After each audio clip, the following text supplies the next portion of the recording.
Assalamualaikum warahmatullahi wabarakatuh. Saya Salwa Puspita dari kelas 11 IPS 1 akan menjelaskan tentang permasalahan sosial dalam masyarakat. Dalam pelajaran sosiologi yang dipimpin oleh Bunda Yulimis Zaini. Sebelum melakukan pembelajaran, alangkah baiknya kita berdoa terlebih dahulu. Berdoa mulai.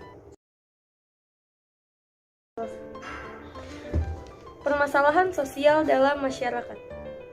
Permasalahan sosial sebagai ketidaksesuaian unsur-unsur kebudayaan yang dapat membahayakan kehidupan dari suatu kelompok sosial. Permasalahan sosial sendiri dapat terjadi karena adanya interaksi sosial di tengah-tengah masyarakat dalam memenuhi kebutuhan hidupnya, baik antar individu, antar kelompok, atau antar individu dengan kelompok. Teori permasalahan sosial dalam masyarakat. Yang pertama adalah teori fungsionalis, yaitu teori ini mengemukakan bahwa semua bagian di masyarakat mempunyai fungsinya masing-masing dalam masyarakat tersebut. Yang kedua, teori konflik. Menurut teori ini, masalah sosial muncul dari berbagai macam konflik sosial, yaitu konflik kelas, konflik etnis, dan konflik gender. Dan ada dua perspektif dalam teori konflik, yaitu teori Marxis dan teori non-Marxis. Teori Marxis terjadi karena adanya ketidaksetaraan dalam sosial tersebut. Yang ketiga adalah teori interaksi simbiosis. Teori ini mengemukakan bahwa setiap orang bertindak berdasarkan makna simbiotik yang muncul dalam sebuah situasi tertentu. Ada dua paham dalam teori ini yang mengkaji tentang masalah sosial. Teori pertama adalah teori Prevailing Story. Faktor-faktor penyebab permasalahan sosial. Yang pertama, faktor ekonomi. Faktor ekonomi adalah faktor yang paling besar penyebab munculnya masalah sosial di masyarakat.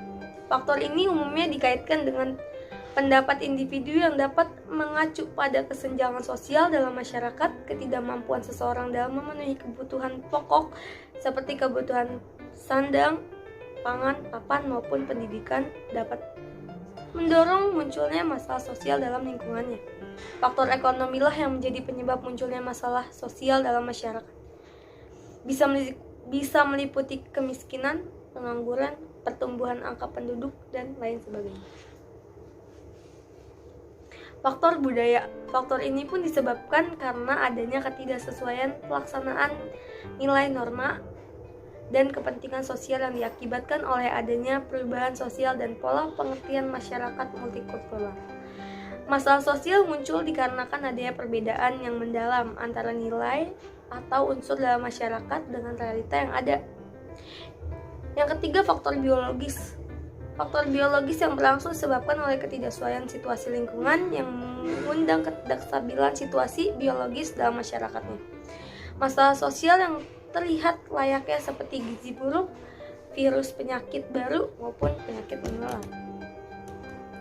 Yang keempat adalah faktor psikologis. Faktor psikologis ini berhubungan dengan pola pikir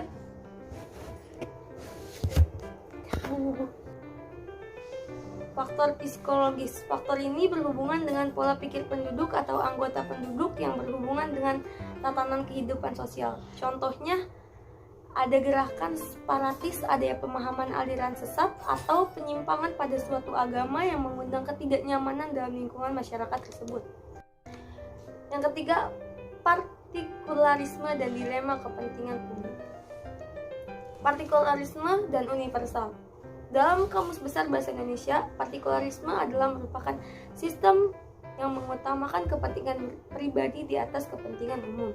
Yang kedua adalah universal, yang artinya adalah sistem yang mengutamakan kepentingan umum daripada kepentingan pribadi. Sedangkan partikularisme kepentingan publik, partikularisme mempunyai kemungkinan menjadi sumber konflik lantaran cenderung mementingkan langsung atau kelompok sendiri daripada kepentingan umum atau publik. Berdasarkan Sujono Sukamto, publik yaitu suatu kesatuan yang tidak menjadi satu kesatuan.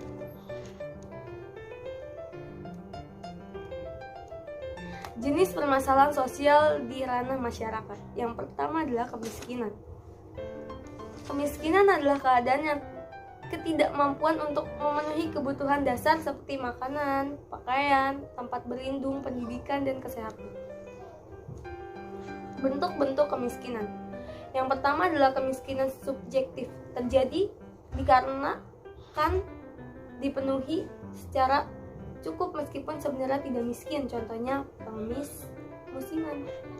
Yang kedua adalah kemiskinan absolut, sebuah kemiskinan yang dimana berada pada sebuah keluarga yang tidak memiliki sebuah penghasilan, yang dimana berada di bawah standar garis kemiskinan, contohnya adalah keluarga yang kurang mampu.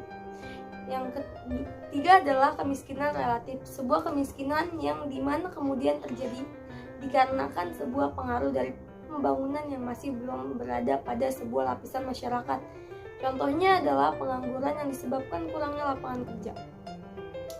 Yang kelima adalah kemiskinan alamiah, kemiskinan yang dimana dikarenakan langkahnya sumber daya alam yang menyebabkan produktivitas rendah, contohnya masyarakat yang berada di wilayah benua Afrika.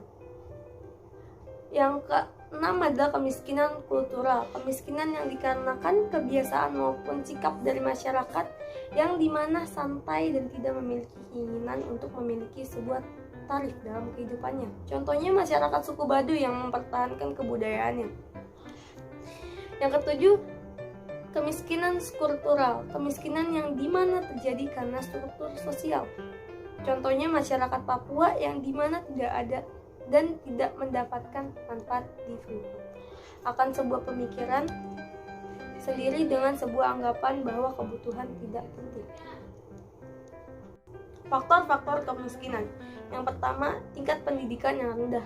Yang kedua, terbatasnya lapangan kerja. Yang ketiga, malas bekerja. Keempat, beban hidup keluarga. Kelima, keterbatasan sumber daya alam.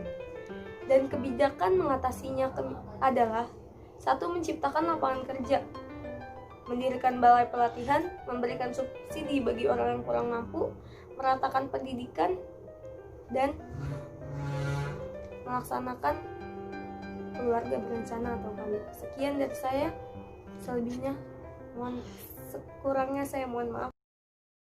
Wassalamualaikum warahmatullahi wabarakatuh.